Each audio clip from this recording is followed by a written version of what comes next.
Welcome to the Real News Network. I'm Paul Jay in Baltimore. And welcome to this week's segment of Bill Black's Financial and Fraud Report. And now joining us is Bill Black. Bill, if you don't know already, is an associate professor of economics and law at the University of Missouri, Kansas City. He's a white-collar criminologist, a former financial regulator. He's the author of the book, The Best Way to Rob a Bank is to Own One. Thanks for joining us again, Bill. Thank you. So what do you got for us this week? So we have the Brits, in addition to holding the Olympics, are holding the Fraud Lympics. And every fortnight, as they would say, they roll out a new scandal. We had Barclays with the LIBOR rigging, and then we had HSBC, which was the new Bank of Crooks and Criminals International with all of its money laundering. And now, lo are the mighty fallen, Standard Chartered, which claimed to be the pure bank, the reasonable bank, and whose head was rumored to be potentially the new head of the Bank of England. Why? Because the Barclays guys discredited all the other candidates with their frauds.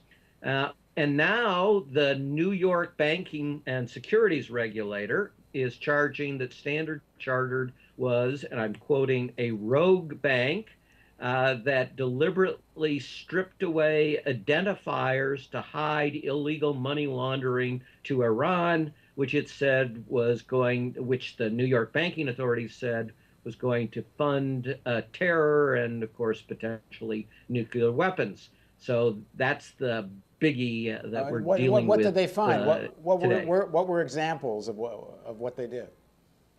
Well, they stripped away the identifiers so that the regulators would not be able to tell that it was a transaction involving Iran.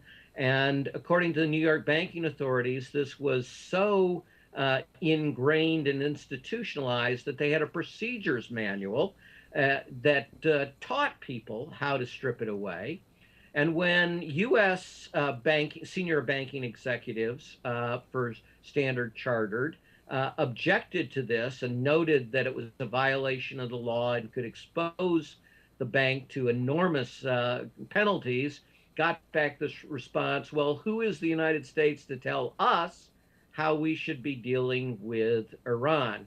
And, footnote on that, Standard Chartered started as a British bank, but like most of the big banks, it really transcends any nationality at this point, and its management does not identify really as being British or working on behalf of the British people.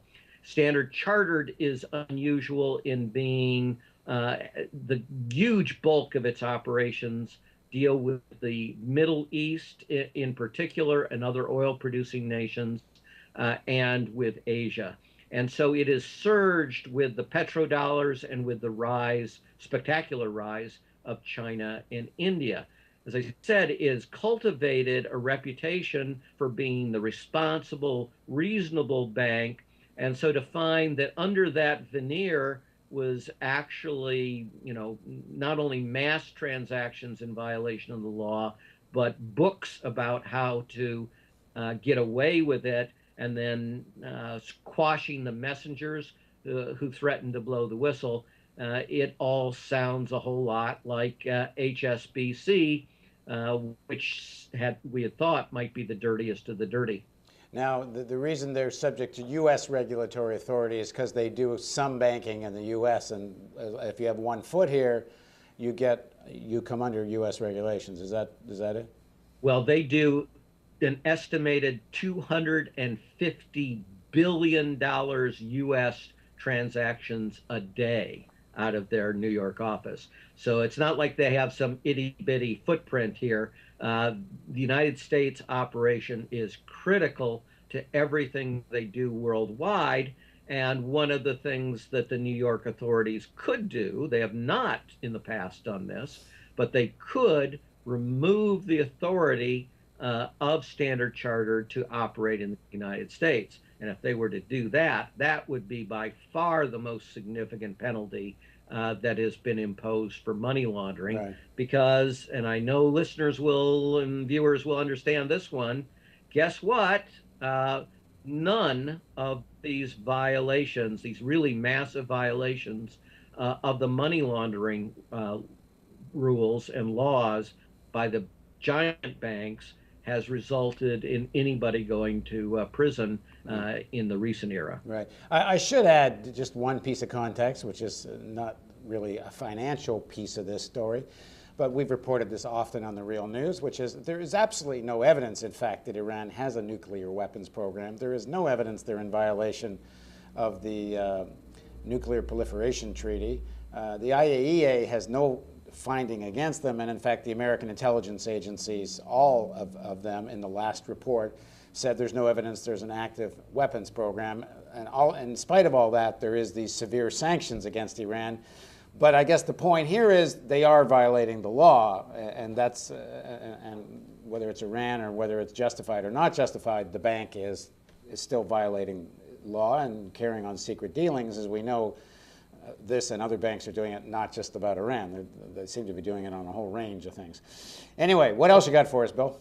Well, two other things on Standard Chartered. First, well before any suspicions about nuclear weapons, Iran, the issue was its support for Hezbollah, and Iran makes very little effort to deny that it is the leading funder for Hezbollah. So the United States considers Hezbollah a terrorist organization.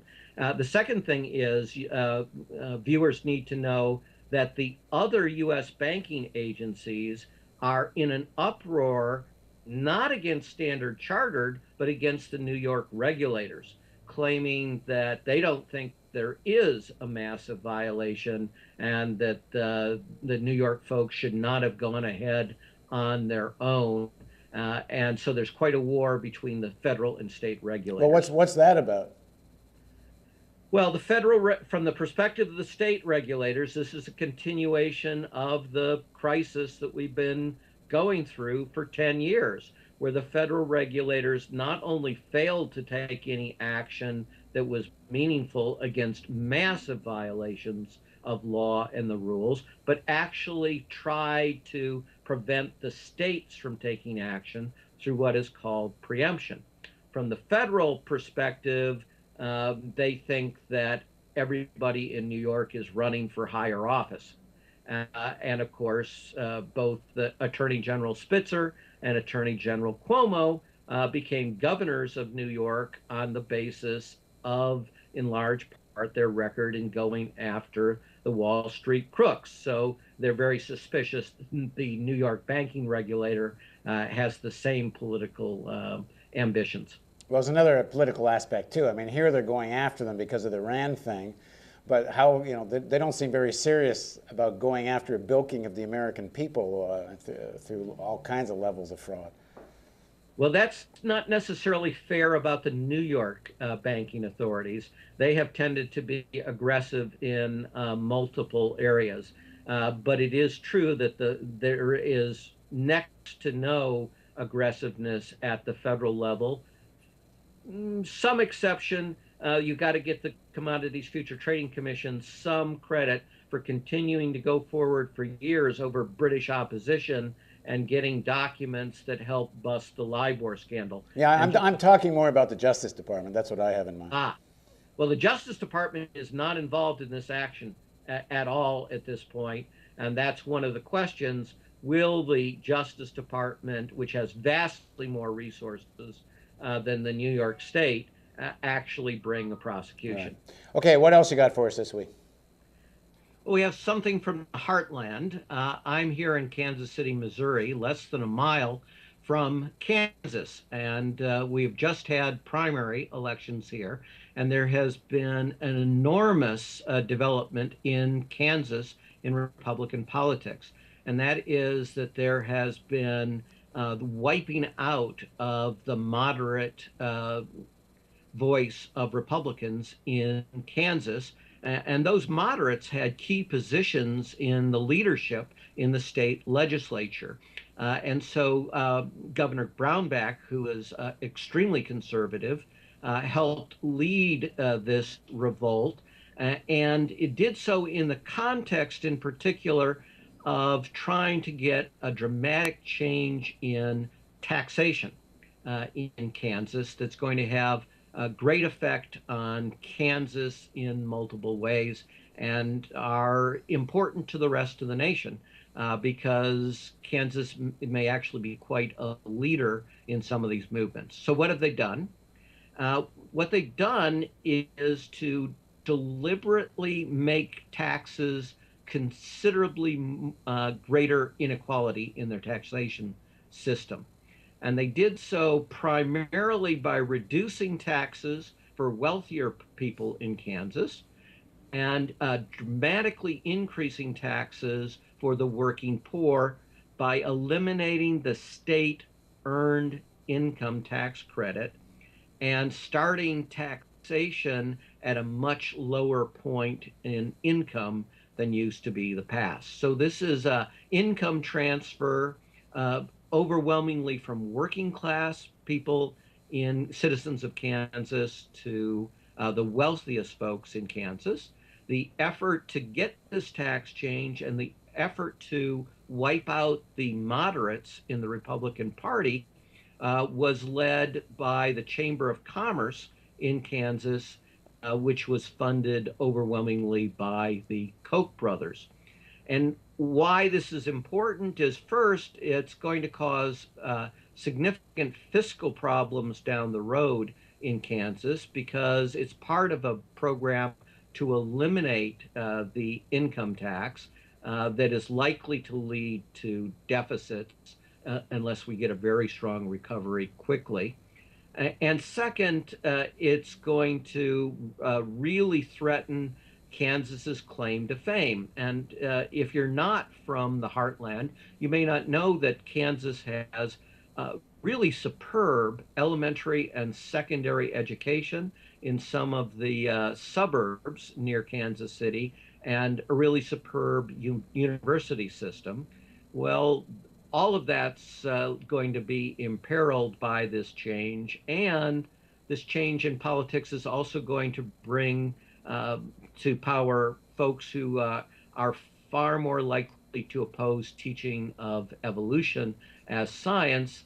And of course, last time Kansas went this route, it became more difficult for Kansas students to get positions in major universities because people thought you must be from someplace kind of crazy and such. So big doings. Now, Bill, and so this was Republican primaries that we're talking about, that where the more moderate Republicans were defeated?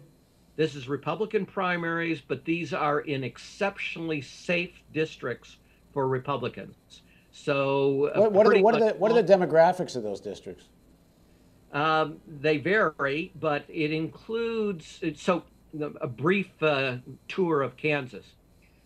Kansas, as people probably think who are listening to this, is primarily rural and agricultural. It doesn't really have classic big cities.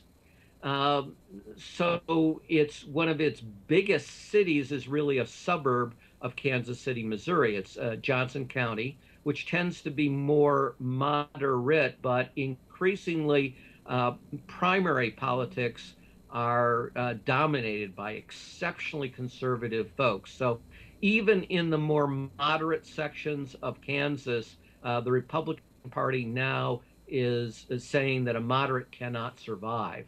Um, so it's these counties like Johnson County that have the really good elementary and secondary systems. They're very rich suburbs. They want to send their kids to become doctors and lawyers and physicists and such.